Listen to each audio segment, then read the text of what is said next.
안녕하십니까, 봉구 브라더스입니다. 네, 이제 제가 지난번 편 시간에는 포사이클 예초기에 대한 이제 박스를 열어서 조립하고 그리고 시동을 걸고 사용을 하고 그리고 사용하고 나서 보관 방법까지 설명을 드렸는데, 자, 이번 편에서는 투사이클 예초기에 대한 또 설명을 제가 드려볼까 합니다.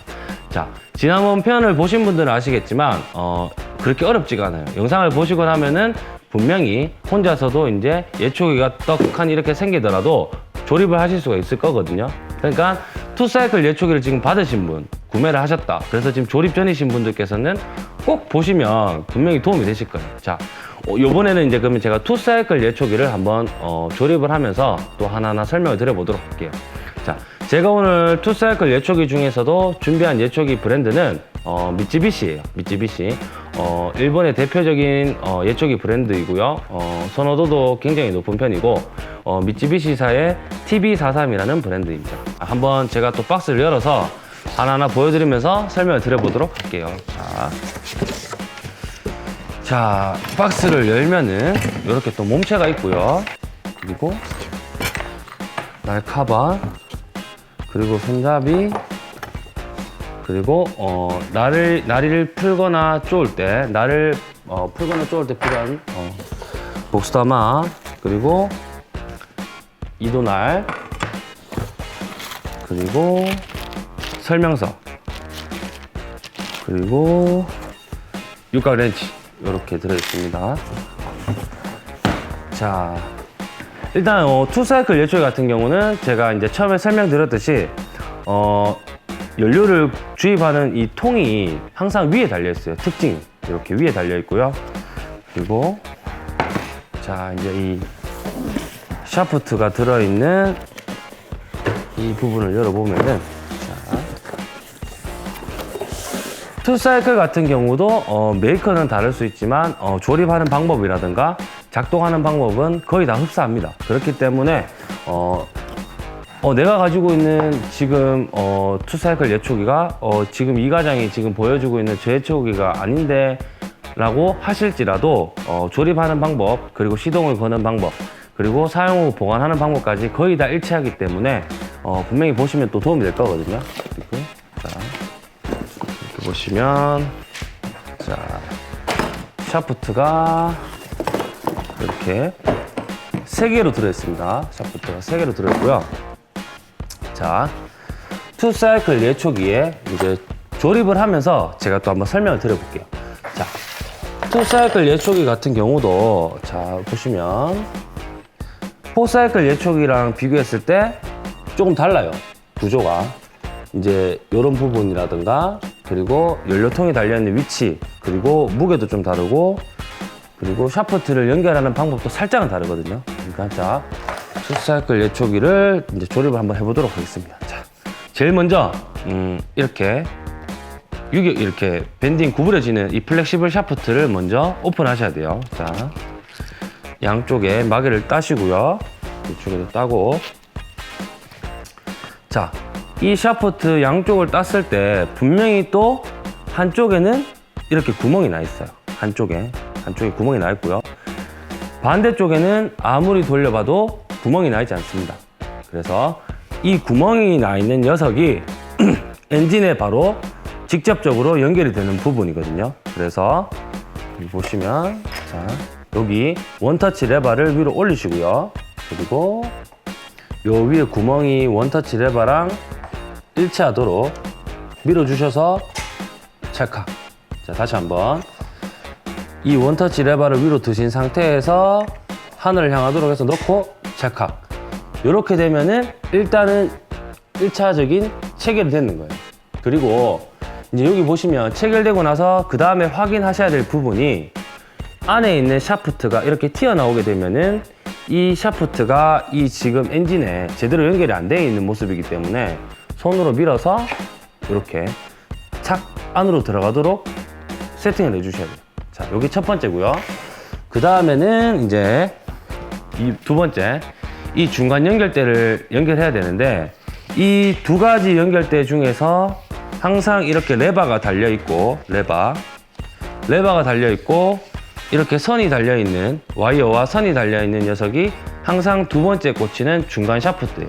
자, 그 다음에는 이제 중간 샤프트를 연결할 텐데요. 자, 우선은 이제 이 플러스 마이너스 요 부분을 일단은 또 체결을 시켜야 돼요. 체결. 자, 앞놈과 순놈이 만나지도록 이렇게 체결을 시키셔야 되고요. 자, 이렇게 꽂고, 그 다음에 이제 이 부분이 좀 중요한데요. 이 부분 같은 경우는 우선은 오픈하셔야 돼요. 자, 이 부분 같은 경우는 눌러서 이렇게 오픈하셔야 되고요. 이제 오픈하셨을 때 좀 황당하실 수도 있어요. 이게 뭐지? 어떻게 연결해야 되지? 이럴 수도 있는데, 여기 이제 엔진에 달려있는 부분에 요 머리를 보신다면, 자, 한쪽은 이렇게 닫혀 있고요. 반대쪽은 요 끝이 이렇게 따져 있어요. 끝이. 자, 반대쪽은 끝이 이렇게 닫혀 있고요. 그리고 반대쪽을 돌리시면 이렇게 끝이 따져 있어요. 오픈되어 있죠. 이 오픈되어 있는 쪽을 이용해서 이 와이어 머리를 연결을 하셔야 돼요. 이렇게 연결하셔야 되고요. 그 다음에 이제 이거를 연결을 했는 상태에서 그냥 놔버리면 이렇게 빠지기 때문에 이 케이스가 필요한 거거든요. 이 케이스를 이용해서 이 두 개를 고정시켜주는 역할을 하는 거예요. 자, 그러면 다시 이 뭉치 있는 부분과 이 와이어의 이 머리 있는 부분이 결합이 돼야 되는데, 그냥 보여드리면, 자, 이걸 이렇게 넣어서도 안 되고요. 여기 보시면 딱 이렇게 딱 들어가게 돼 있죠, 모양이. 그리고 이 부분 같은 이렇게 치게 돼요. 근데 이렇게 되면 지금 두 개가 연결이 안 되니까 다시 빼셨는 상태에서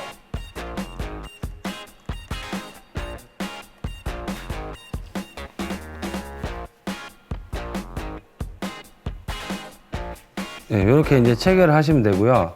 그 다음에 이제 이렇게 체결이 되는 상태라면은 이제 이 처음에 장착한 이 플렉시블 샤프트와 그리고 이 두 번째 샤프트를 연결해 주셔야 됩니다. 자, 연결하시기 전에 이제 이렇게 장착이 될 텐데, 걸리는 부분이 요 육각 렌치거든요. 요 부분을 푸셔서 뺀 다음에 끼우시고 다시 잠그시면 되거든요. 자, 아까 전에 이 들어있는 렌치로 이 부분을 풀어주면 되거든요. 자, 누르셔서 이렇게 볼트를 빼주시고요. 그 다음에 이 부분을 체결합니다. 이렇게 체결한 다음에 아까 전에 뺏는 그 자리에 그대로 볼트를 삽입해 줍니다. 자, 이렇게 해서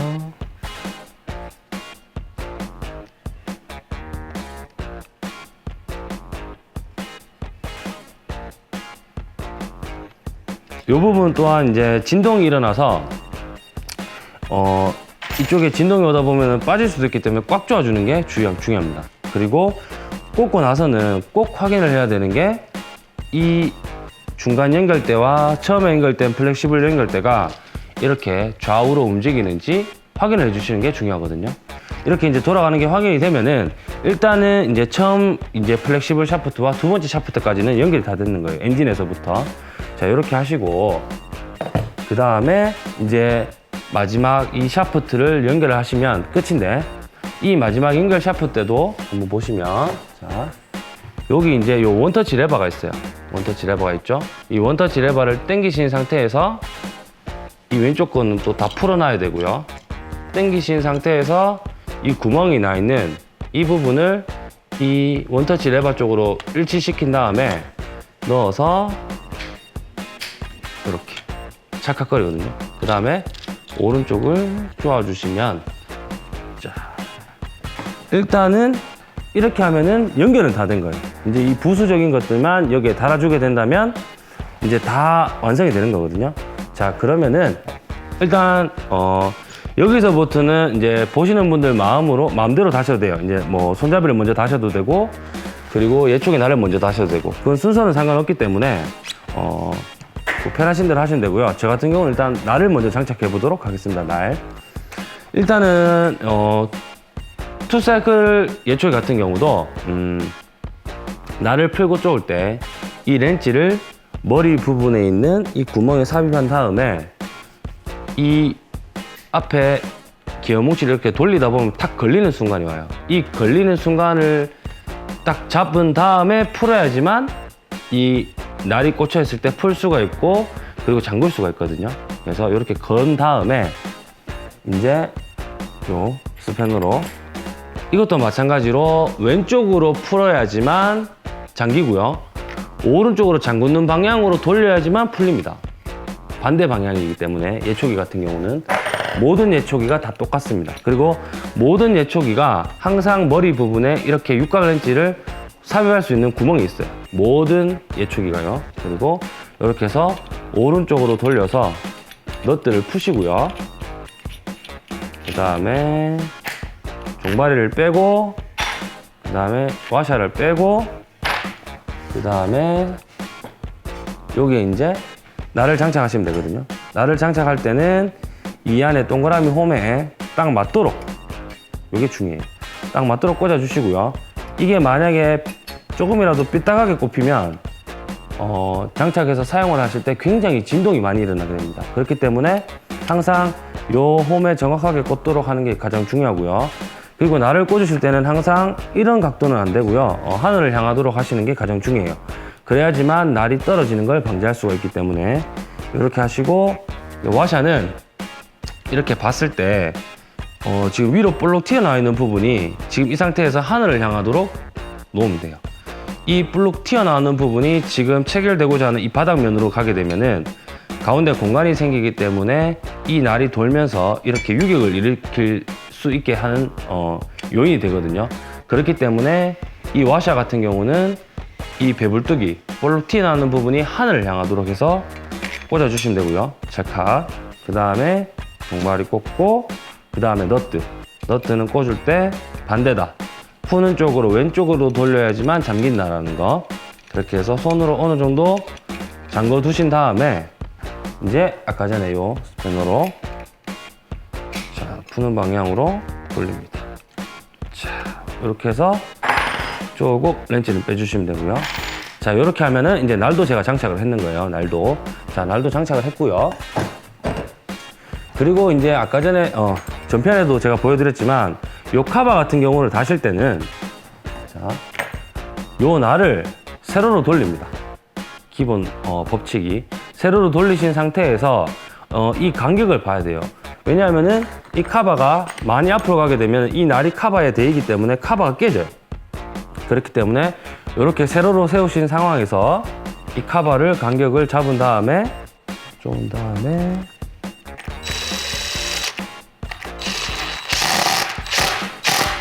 자, 이렇게 해서 이제 카바를 달았고요. 그 다음에 해야 될 일이 이제 손잡이를 달아야 되는데, 손잡이 같은 경우는 전편에서도 제가 설명을 드렸지만 일단은 가 위치를 잡는 거예요. 어느 정도 그냥 아무 때나 일단은 꽂아놓고 느슨하게 해놓은 다음에 시동을 걸어서 내가 메어보고 이렇게 왔다 갔다 걸어볼 때 편한 위치를 잡아서 그 다음에 꽉 조아놓으면 그 위치가 이제 저한테 가장 잘 맞는 위치가 되는 거거든요. 그렇게 해서 사용을 하면 되고, 이제 이렇게 해서 일단 이제 조립은 다 됐는 거예요. 이게 투사이클에 대해서 조립은 다 됐는 거고요.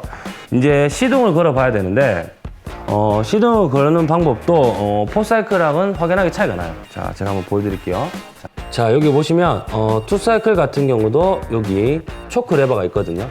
초크 레버에 대해서 다시 한번 더 설명을 드리면, 초크 레버라는 거는 초크 레버가 필요한 상황은 이제 이 기계처럼 새 기계이거나 아니면은 한동안 안 쓰다가 오랜만에 기계를 쓸 때 시동이 잘 걸리게 하기 위한 방법인데, 초크를 올리게 되면은 문이 닫혀서 폭발력을 키우기 때문에 스파크가 훨씬 더 잘 튀어요.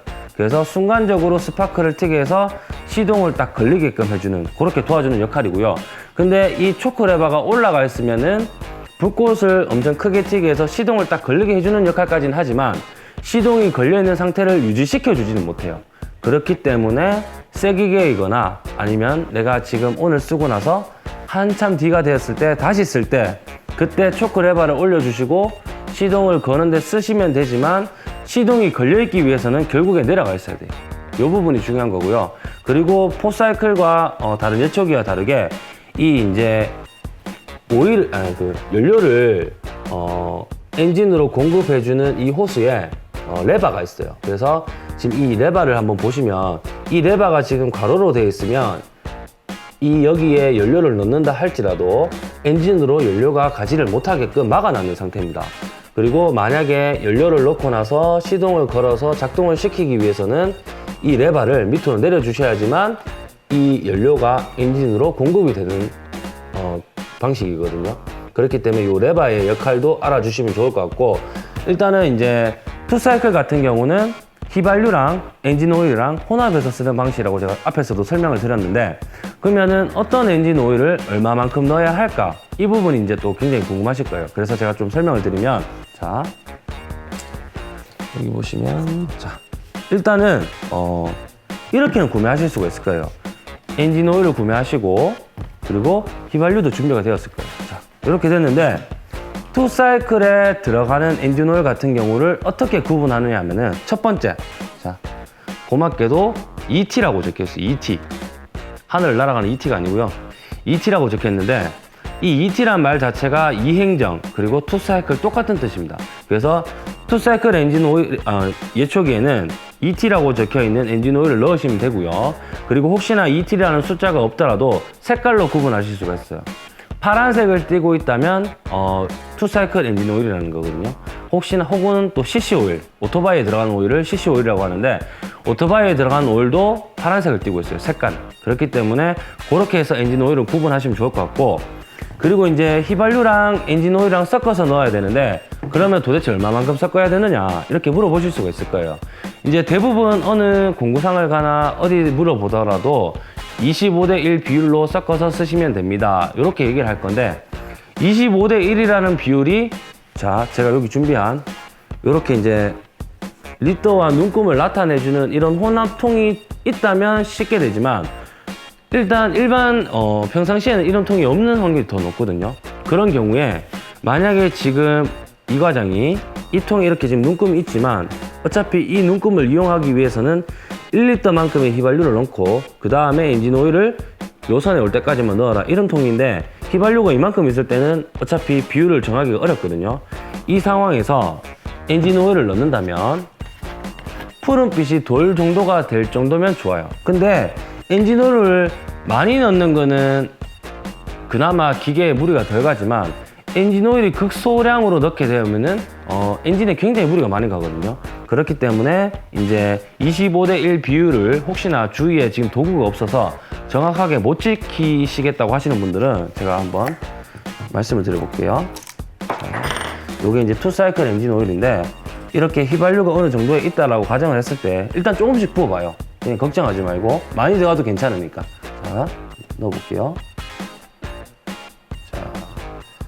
자, 넣었습니다. 이렇게 넣었을 때는 어차피 엔진 오일이 무겁기 때문에 휘발유보다 밑으로 깔리게 되어 있는데, 자, 뚜껑을 닫고,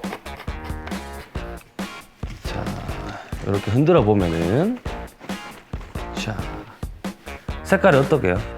이제 푸른빛을 좀 띠는 정도 같죠? 지금 이렇게 푸른빛을 띈다라는 느낌만 받으면 일단 성공했는 거예요. 근데 혹시나 이제 내가 봤을 때 노란빛이 좀 더 있는 것 같다, 그러면 조금 더 첨가해 주시는 건 상관없어요. 이제 엔진 오일이 아까 전에도 설명을 드렸지만 완전 적은 경우에는 엔진이 과열되거나 엔진이 달라붙게끔 하는 요인이 되기 때문에 굉장히 안 좋은 경우지만, 엔진 오일이 많이 들어가는 거는 이 기계에서 벌써 표현을 해줘요. 작동을 시켰을 때 흰색 연기가 굉장히 많이 나오면은, 아, 지금은 내가 엔진 오일을 휘발유에 비해서 많이 넣었구나, 이런 상황이기 때문에 그 상황에서는 휘발유만 조금 더 부어주시면 되는 거거든요.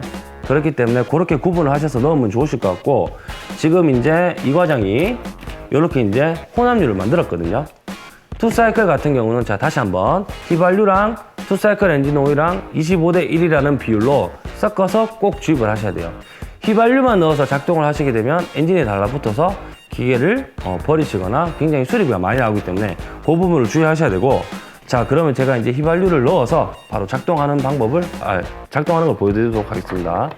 자, 이제 투사이클 예초기 같은 경우는 위에 연료통을 열면은 이렇게 여과망이 있어요. 근데 이 여과망이 있으면 휘발유를 부을 때 속도가 늦다고 보통 빼시는 분들이 많은데, 그건 저는 권장하지 않습니다.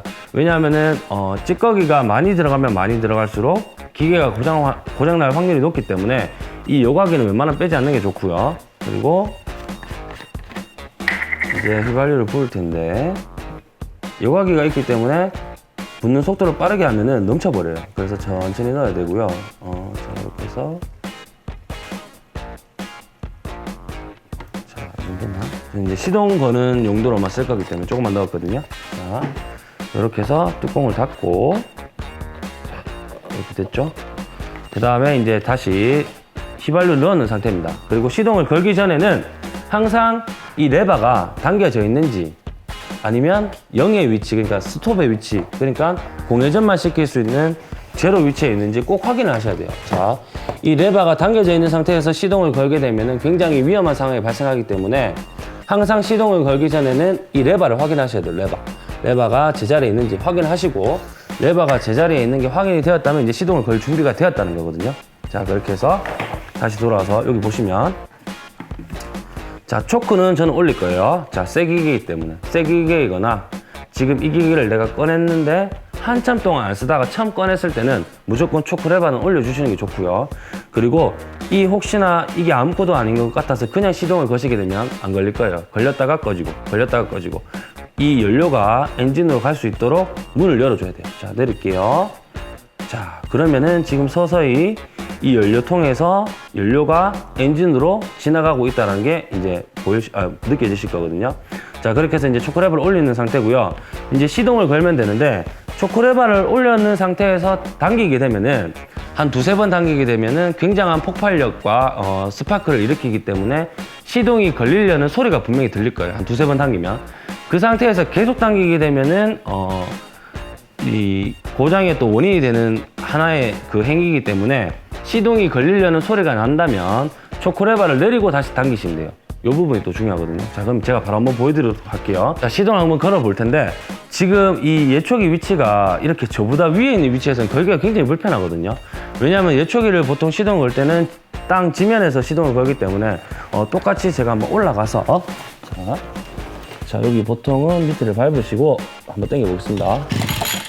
자, 소리를 잘 들어보세요. 소리를. 자, 지금은 이제 연료가 엔진으로 가고 있기 때문에 한 두세 번 정도는 더 당겨줘야 될 것 같거든요. 자, 이런 소리가 나면은 그 다음 해야 될 게 초크레버를 내려줘야 돼요. 자, 다시 금방 이제 초크레버를 올려서 제가 시동이 걸렸을 때 이 초크레버를 다시 시동이 걸렸다면 내려주라고 했는데, 이 부분이 굉장히 중요해요. 왜냐하면은 초크레버가 올라있는 상태에서 시동이 걸렸다고 해서 그냥 악셀레러를 당겨버리면 시동이 바로 꺼져버려요. 그렇기 때문에 처음에 이제 시동을 거는 용도로만 쓰시고, 시동이 걸려있는 상태를 그대로 유지하면서 작업을 하기 위해서는 이 초크레버를 내려주셔야 돼요. 아까 전에 말씀드린 이 초크레버를. 자, 이제 이렇게 시동이 걸려있는 상황이면은 굳이 이제 초크레버를 올려줄 필요는 없어요. 내렸는 상태에서도 시동을 걸면 이렇게 바로 걸리게 되는 거죠. 자, 이렇게 시동이 바로 걸리게 된다는 거. 자, 이렇게 하면은 이제 투사이클 예초기를 구매하신 분들도 지금 여기까지만 보셨다 하더라도 이제 알겠다. 이 과장 때문에 알겠다. 분명히 이런 얘기를 하실 거예요. 자, 중요한 부분은 초크레버를 사용하는 방법, 사용하는 시기. 언제다? 다시 말하면 새 기계이거나 새 기계를 사서 지금 처음 시동을 걸거나 아니면은 올해 벌초 작업을 끝나고 처박아 놨다가 내년에 다시 처음 꺼냈다, 오랜만에 사용한다고 했을 때 그때 또 초크레버를 올려주시고 시동을 거는데 사용하시면 돼요. 시동이 걸리면 무조건 초크레버는 내려줘야 된다. 이게 이제 키포인트고요. 자, 이렇게 해서 이제 제가 투사이클을 조립해서 시동 거는까지 보여드렸는데, 투사이클 같은 경우는 힘이 굉장히 세다고 말씀드렸어요. 출력이 높아요. 보통 43cc가 출발 지점이고요. 물론 50cc도 있고 그 위에도 있지만 대표적인 게 43cc. 포사이클 같은 경우는 35cc. 이렇게 해서 투사이클이 이제 출력이 굉장히 높다는 거. 근데 이제 소리를 금방 들어보셔서도 아시겠지만 포사이클보다는 소리가 좀 더 커요. 그리고 진동도 좀 있고. 그러니까 아무래도 출력이 굉장히 높고 투사이클이다 보니까 포사이클에 비해서는 소음과 진동이 좀 있다라는 부분은 알아주시면 좋을 것 같고, 자, 이제 이렇게 해서 만약에 작업을 하고 나서 제가 이제 이 투사이클 예초기를 다 썼어요. 그럼 어떻게 보관하면 이상적이냐? 자, 투사이클 예초기 같은 경우는 일단 휘발유랑 엔진오일이 섞였는 게 들어가기 때문에 이 부분을 뚜껑을 열어서 반대로 뒤집어서 다 빼주셔야 돼요. 연료를 첫 번째 해야 될 일이 이 뚜껑을 열어서 안에 들어있는 휘발유와 엔진오일 혼합되는 거를 다 빼주십니다. 첫 번째. 그리고 다시 뚜껑을 닫고 시동을 걸어요. 그래서 악셀레러도 당겨서 저절로 시동이 꺼질 때까지 계속 반복을 해야 돼요. 시동을 이제 걸어서 악셀에다 올려서 작동을 하는데 연료가 다 따라서 시동이 꺼지고 다시 또 당겨서 걸리면 또 한 번 행위를 그렇게 반복을 하다 보면은 어느 시점 되면 시동이 안 걸리는 시점이 오거든요. 그러면 거기서 멈추시면 되고요. 그리고 마지막에 한 번 더 이제 사용을 다 했고 휘발유도 비웠고 휘발유를 비우고 나서 다 태워줬다. 그 상황에서 마지막으로 하나 더 해야 될 행위는 이 아까 전에 연료가 내려오도록 문을 열어주는 이 레바를 다시 처음에 샀을 때처럼 탁 잠궈줘야 돼요.